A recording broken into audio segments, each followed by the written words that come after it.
नमस्कार मित्रों, मैं फूलचंद झजड़िया अपने YouTube चैनल कानूनी नज़रिया पर आपका हार्दिक स्वागत करता हूं। आज कानूनी विषय पर चर्चा के क्रम में हम उत्तर प्रदेश के बरेली के एक एडिशनल सेशन जज के फैसले के बारे में चर्चा करेंगे और उससे कुछ समझने की कोशिश करेंगे। तो मामला ये था कि उत्तर प्रदेश के बरेली ज़िले में एक महिला ने पुलिस में रिपोर्ट दर्ज कराई कि मेरे दो बेटियां हैं। बड़ी बेटी के पास एक लड़का कोई काम के सिलसिले में आता जाता था, तो वो लड़का मेरी छोटी बेटी को, जो नाबालिग है, उसको कहीं ले गया है और वो उसके साथ कोई अनहोनी कर सकता है, तो उसकी जांच करे, उसको पकड़े। कुछ दिन बाद, 5-7 दिन बाद में वह लड़की आई और अपनी बहन, अपने जीजा और अपनी मम्मी तीनों के साथ में पुलिस थाना गई और पुलिस को बताया कि भाई क्या हुआ क्या नहीं हुआ। तो उसने कहा कि वह लड़का आया, उसने मुझे कहा कि आओ मंदिर घुमा लाता हूँ। मंदिर की तरफ ले गया, वहाँ लड्डू दिया, उससे नशा हो गया। फिर वो मुझे दिल्ली ले गया, वहाँ एक कमरे में रखा जहाँ पर उसकी माँ और बहन पहले से ही रह रही थी। उसी मकान में एक कमरे के अंदर मुझे 6 दिन तक रोके रखा और रोज़ मेरे साथ बलात्कार करता था, ज़बरदस्ती छेड़छाड़ करता था। और इस प्रकार पुलिस ने उसके इन बयानों पर अपहरण का और बलात्कार का और जबरन घर में ले जाकर वहाँ रखने का मुकदमा दर्ज किया। तो उसके बाद पुलिस ने कहा चलो मेडिकल करवाते हैं। तो लड़की ने कहा मैं मेडिकल नहीं करवाऊंगी, तो मना कर दिया।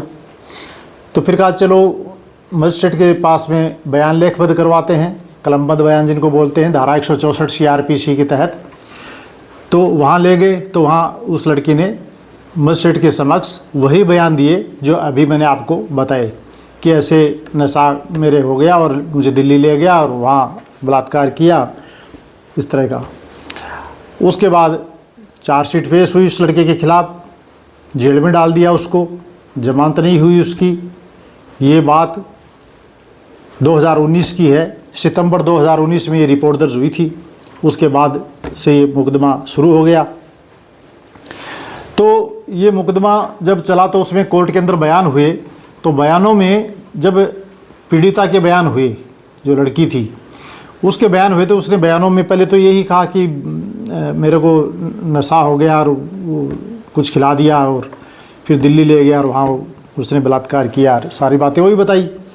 लेकिन जब उसे जिरह करने लगे, देखिए एक जिरह होती है, एक बहस होती है। बहस तो फाइनल आर्ग्यूमेंट होते हैं, आपस में दो वकील रिकॉर्ड पर जो साक्ष्य है उसको देख करके आपस में बहस करते हैं, कानूनी नज़ीरे पेश करते हैं, किस हाई कोर्ट ने क्या कहा, ऑनरेबल सुप्रीम कोर्ट ने किस मामले में क्या कहा, वो सारी रेलेवेंट जितनी भी सुसंगत बातें होती हैं वो सारी पेश करते हैं, उनको बहस कहते हैं।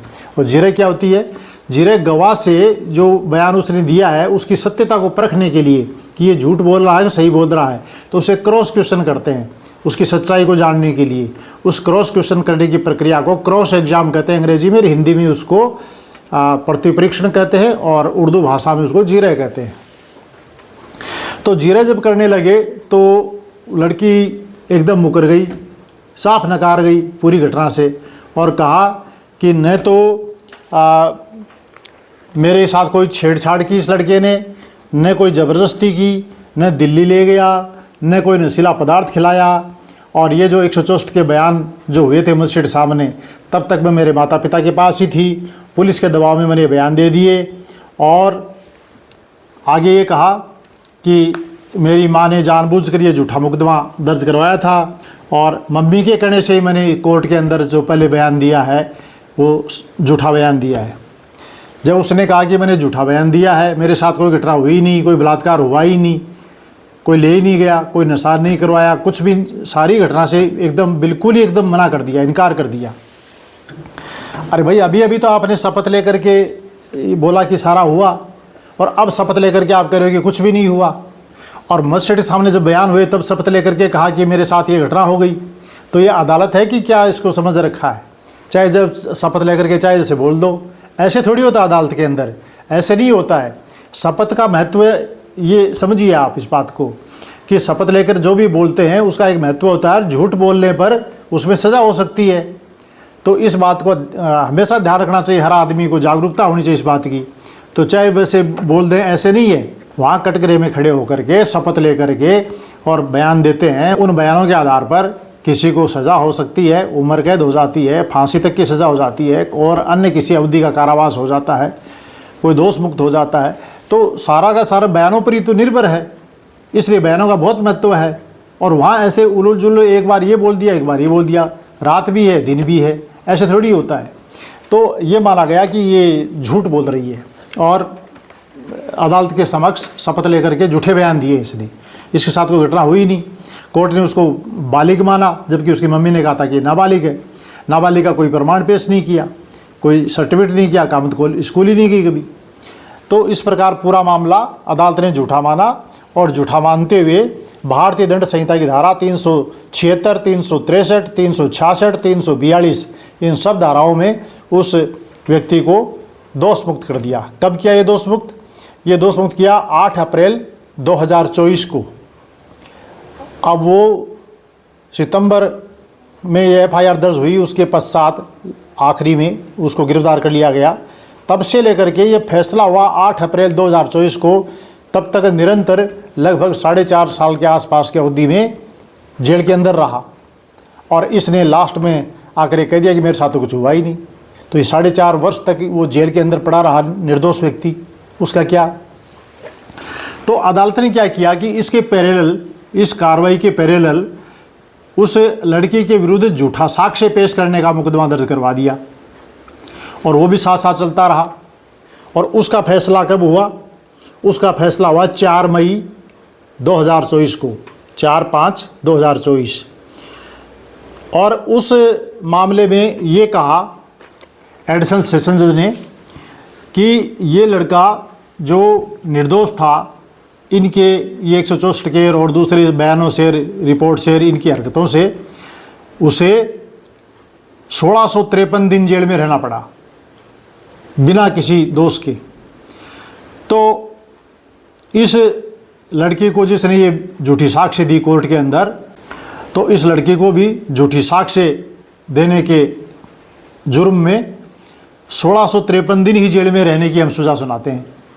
अब आपने वर्ष और महीनों के जेल तो सुनी होगी, लेकिन ये शायद पहला मामला है जिसमें दिनों में सज़ा सुनाई है, और वो दिन है 1653 दिन। और वो 1653 दिन कहाँ से आए?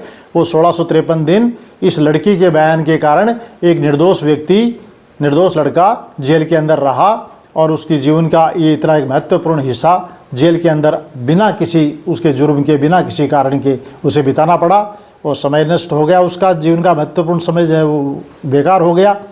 तो इसी अवधि के बराबर 1653 दिन की अवधि के बराबर ही उसे जेल में जाने का आदेश सुनाया और साथ ही 5,88,000 रुपये जुर्माना भी इस लड़की पर किया। अब ये इसको कौन सी धारा में सुनाया जुर्माना और ये जेल? देखिए, भारतीय दंड संहिता की धारा 195 क्या कहती है? ये कहती है कि जो कोई किसी को 7 वर्ष या 7 वर्ष से अधिक या उम्र कैद वाले मामले में जिसमें उसकी साक्ष्य से दोषी पाए जाने पर यह सज़ा हो सकती है, ऐसी सज़ा दिलवाने के लिए, ऐसे अपराध के लिए दोष सिद्ध किए जाने के लिए आशयपूर्वक जानबूझकर कोई झूठी साक्ष्य दे तो उस व्यक्ति को वही सज़ा होगी। कौन सी? जो सज़ा यदि वो दोषी पाया जाता तो उस व्यक्ति को होती। तो ये धारा 195 भारतीय दंड संहिता के तहत इस लड़की को झूठी साक्ष्य देने पर पैरेलल दूसरा मुकदमा दर्ज करके उसमें 4 मई 2024 को सज़ा सुनाई गई। 1653 दिन की जेल, 5,88,000 रुपये जुर्माना। और ये मामला उत्तर प्रदेश के बरेली के एडिशनल सेशन जज का है। हालांकि ऊपर आगे जाने के लिए लड़की के पास अभी ऑप्शन है, हाई कोर्ट में जाके अपील कर सकती है, सुप्रीम कोर्ट में जाके आगे अपनी कार्रवाई कर सकती है। वो सबके लिए सब रास्ते खुले होते हैं आगे अपील वगैरह के। लेकिन आज की तारीख में जो अपने सामने स्थिति है वो ये है कि अदालत में शपथ लेकर झूठ कभी नहीं बोलना, और झूठ बोलते हैं, साक्ष्य झूठी देते हैं, तो उसका नतीजा भुगतने के लिए भी तैयार रहना। आशा करता हूँ आपको ये वीडियो पसंद आया होगा। यदि पसंद आया हो तो आप इसे लाइक कीजिए, सब्सक्राइब कीजिए और शेयर कीजिए। बहुत बहुत धन्यवाद। नमस्कार।